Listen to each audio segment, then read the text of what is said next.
શ્રી સદગુરુ દેવ કી જય. હવે એ જ પ્રશ્ન છે કે વચનને જાણ્યું એને સર્વને જાણ્યું પાનભાઈ, એને કરવું પડે નહીં, બીજું કાંઈ ન કરવું પડે એને, કાંઈ નહીં. એમાં વચનમાં ધ્યાન દેવાનું સુરતાથી, બરાબર. એને કાંઈ ન કરવું પડે બીજું. એટલે વચનને જાણવા માટે શું કરવું પડે? વચનમાં જાણવા માટે અભ્યાસ જાગ્યા પછી બહુ ભમવું નહીં નો રહે. હું ભીટ વધીની પાસ કાયમ રહું એકાંતમાં માથે ગુરુની હાથ, એટલે એની કૃપા.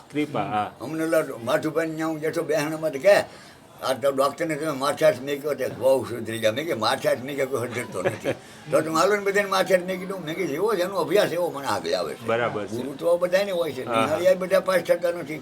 રઘુ ભણાવે તો હોય માત 2000 છોકરો હરખા ઢવરો પણ એ હરખા થતા નથી. આમાં સમય બળવાન છે કે કર્મ બળવાન છે કે કાળ બળવાન છે કે હરિઈચ્છા બળવાન છે? શિવ કે હરિઈચ્છા બળવાન ભગવાનની. અને વશિષ્ઠ કે સોય રામ રચી નાખા, પેલા શિવ કે. અને સુનવું ભરે તો ભાવિ પ્રબલ, એ ભાવિ પદાર્થ બળવાન કે વશિષ્ઠ. કોક વળી કે કાંઈક બળવાન છે. આમાં કોણ બળવાન છે હજી નક્કી નથી થતું. પણ હવે એક આત્માની જ બધી રમત છે. એક આત્મા ન હોય તો કાંઈ કોઈ ઇન્દ્રિયો અંધકણો દેવો કોઈ નથી. એક દેહ છે ને એની અંદર બધા અંગો આપણા છે, પણ એ બધા દેહમાં પ્રાણ છે ત્યાં સુધી. નકર દેહ કરે નહીં, કાન સાંભળે નહીં, આંખ જોવે નહીં, કાંઈ ન કરે. એ દહે દરવાજા બેન થઈને વયો જાય કરી લ્યો. એટલે મને જિજ્ઞાસા ઘણા સમયથી વચનને જાણવાની છે કે વચનને જાણવું હોય તો એના માટે ક્રિયા શું કરવી? એમ પણ આ બધા ગીતાના 6 અધ્યાયનો 37મો શ્લોક વાંચીએ કે એ તત્વ વેતા ગુરુને શરણે રહી દંડોત પ્રણામ વિનયથી પૂછીને પછી દંડોત પ્રણામ કરી અને તેને પૂછવાથી જવાબ આપશે. બાકી આ કાંઈ એવું બકાલ નથી 50 રૂપિયા ફગડ લખી તોડી એવું કંઈ નથી. લાખણમાં કોકને ફાવે એવું છે. અને એની અંદર 3 કાળનું જ્ઞાન છે.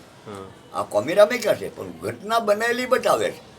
કાલ હું થાય કોમેરો ન કહી શકે, ઓલો કહી દે કાલ આમ થાય બોલ.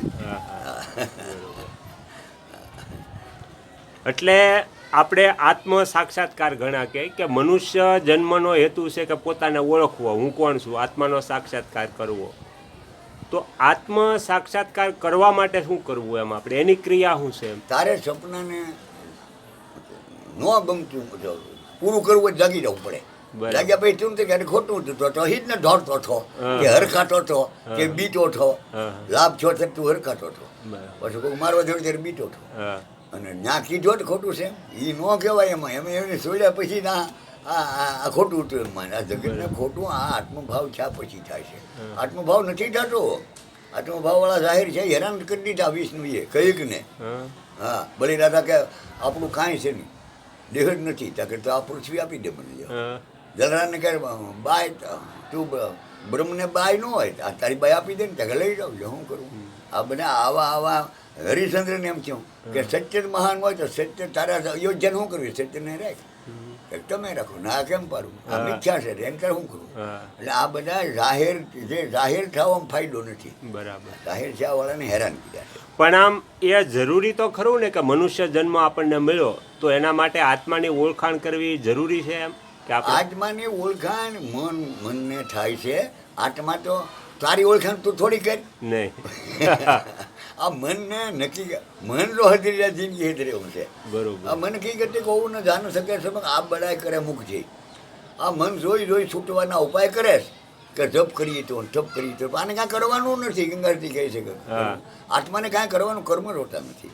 આ મન હજારવાળું બધું છે.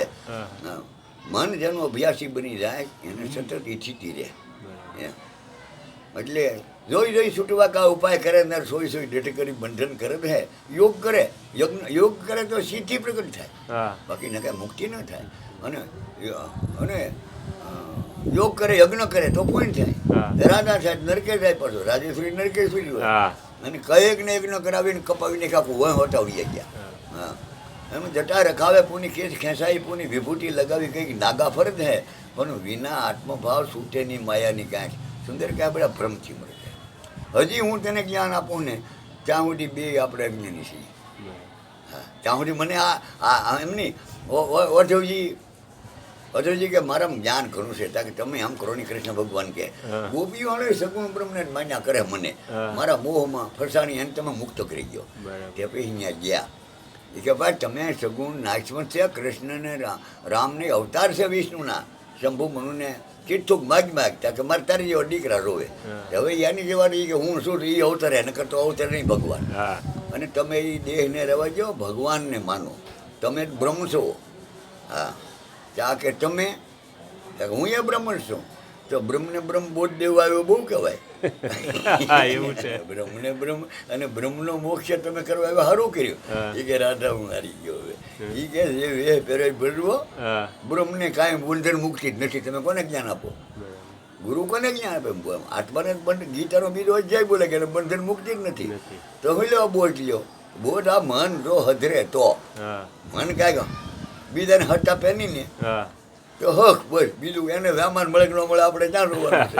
આપણને ન હતા ભાઈ સારું. હા બસ અને કોઈને દખી કર્યા ત્યાં દખી થવાના જ નથી. હા કોઈને છેતરાવ ત્યાં છેતરાવાના જ નથી. બધા છેતરવા ગયા એ બધા છેતરાય. રાવણ ગયો છેતરવા, હા. સીતાને છેતરાઈ ન ગયો, આખું હોઈ ગયો. હમ.